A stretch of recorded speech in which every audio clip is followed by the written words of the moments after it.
सामान्याच्या अन्यायावर नेहमी लक्ष, देवळा न्यूजवर पहा फक्त.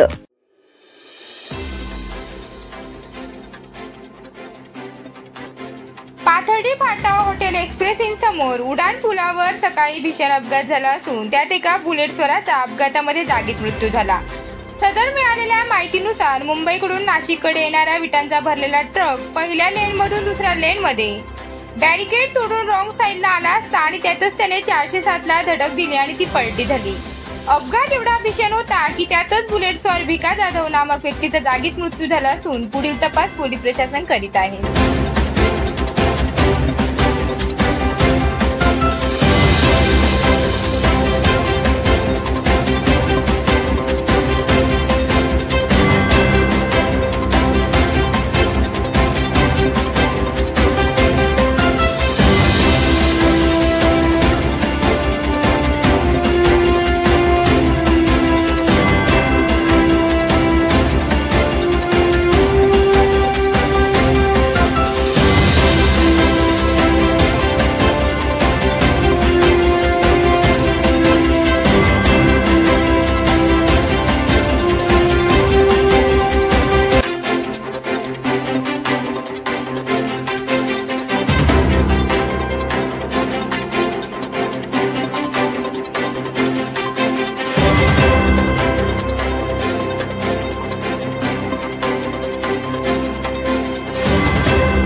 दर्शन सांगितल्यानुसार दाखवणं गाडीच्या बाजूच्या रोडला होती.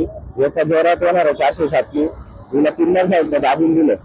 ड्रायव्हरचा ताबा सुटल्यामुळे ती राईट साईडला आली. राईट साईडला आल्यामुळे पिकअपला धक्का लागला आणि मोटरसायकलवर धक्का लागला. गाडी कोणत्या साईडला होती, कोणत्या मार्गाने? बरोबरीकडून बंदनाकाकडे चालली होती. या गाडीला कोणी ठोकलं? 407 होती, कोणती ती लक्षात नाही. म्हणजे प्रत्यक्ष वर्षी तसं आम्हाला सांगितलं इथं आल्यावर, आम्ही पण नव्हतो जागेवर. सात नवनवीन घडामोडी जाणून घेण्यासाठी आजच आमच्या देवळा न्यूज चॅनेलला लाईक करा, शेअर करा आणि सबस्क्राईब करायला विसरू नका.